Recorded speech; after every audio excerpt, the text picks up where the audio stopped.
the last section of this first chapter. We're dealing with exponents. So at the kind of the beginning, the second part of lesson 1, we talked about fractional exponents. Right, fractional exponents or rational exponents, and we saw that, hey, when I have a to the 1/3, that means that I'm asking myself what times itself 3 times is a.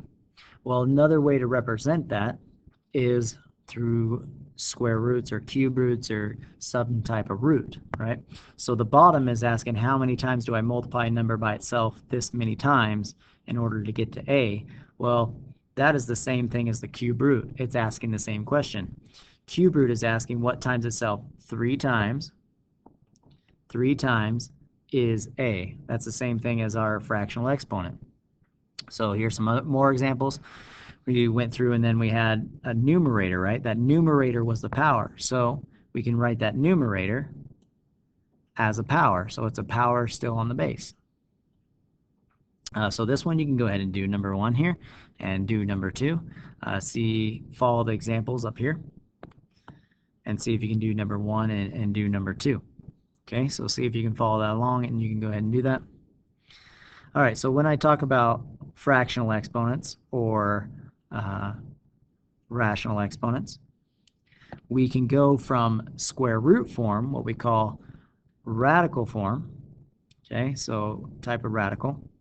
A radical is just a type of root. So we call that root the radical sign. So that's our radical sign.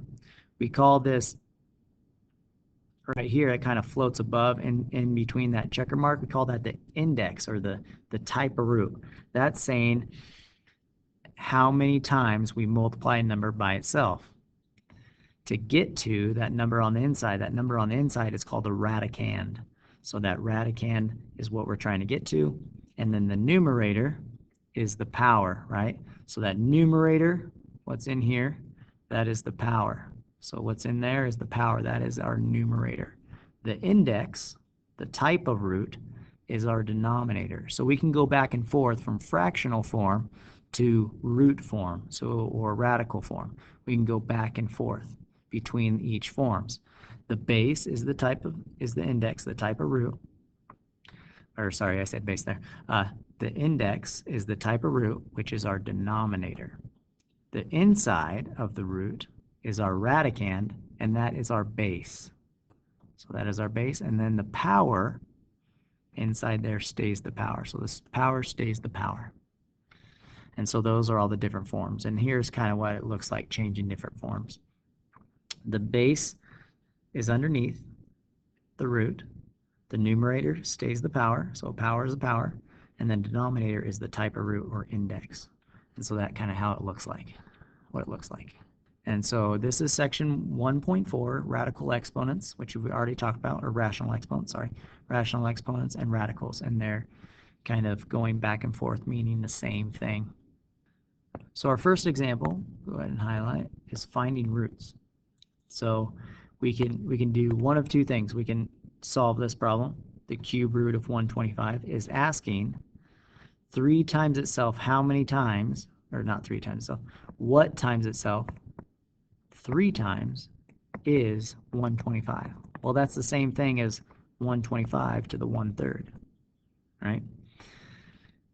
So we can break that down and just start timesing 1 times 1 times 1, 2 times 2 times 2, 3 times 3 times 3, and we see that it's 5 times 5 times 5 is 125. So 125 to the 1/3 is 5, which we talked about before. It's the same thing as the cube root of 125 is 5. So there's our answer. Okay, here's another. This is the same thing as saying what times itself 4 times is 16. Well, that's the same thing as 1/4. 16 to the 1/4. What times itself 4 times is 16? Well, that is 2. So this answer is 2. Same thing. This answer is 2. All right, here's the next one. So converting to radical form. So we're going to take something that we already know in rational exponent form, and we're going to convert it to radical form. So radical form takes on the radical symbol. Okay, our base is A. A is being what's raised to the exponent. So what's going to go in underneath here, the radicand, underneath the root, is the base. So whatever's being raised to an exponent. So only the A is being raised to an exponent. So only the A is going to go underneath the radical. Now the index, what's in between this kind of checker mark, that's our denominator. So the denominator is our index. And then the 2 is the power. So the 2 goes with A as an exponent. So the exponent stays an exponent, or power stays a power. Now that 12 just goes out in front because it's not being raised to a fraction. So only what is being raised to a fraction will go with the root. Okay? Okay, here's another example. You can pause the video anytime to try to do these yourself. Because this parenthesis, right, this whole parenthesis is being raised to a fraction, that means that when I switch it to radical form, 64a is what's going to go underneath that radical because that parenthesis is being raised to a fraction. So that means that 64a is being raised to a fraction. So it's going to go underneath the radical. And now the denominator is the index. And now the power 4, we might be tempted to put it right there as a 4. But a, this would say only a is being raised to the 4th. But that parenthesis tells us it's 64 and a is being raised to the 4th. So we need to either keep that in parentheses like that, or we can use our product raised to a power, and we could distribute that 4 to the 64 and the a to begin with. So 64, or we can do it right here. 64 to the 4th, a to the 4th. And sorry, what did I put? It probably just confused you. Sorry about that. That is not a 4 up here. That is a 5, right? Sorry. Why did I put a 4 right there? Sorry. Hopefully I didn't confuse you too bad. Let me fix that. There we go. Okay, so that is to the 5th. Is my index there is the 5. Okay. All right, here's a new one. Converting to exponentials, going the other way. Okay, so now we want to turn it into a fraction as an exponent. So we're going to have some base raised to a fraction. So whatever's inside, you can kind of do this different ways. You can look at the letter and the numbers on the inside.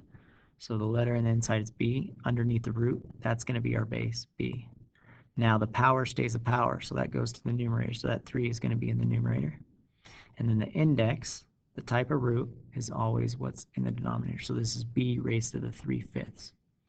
Another way you can do it is kind of you could keep those together, b cubed together, and then raise it to the 1/5.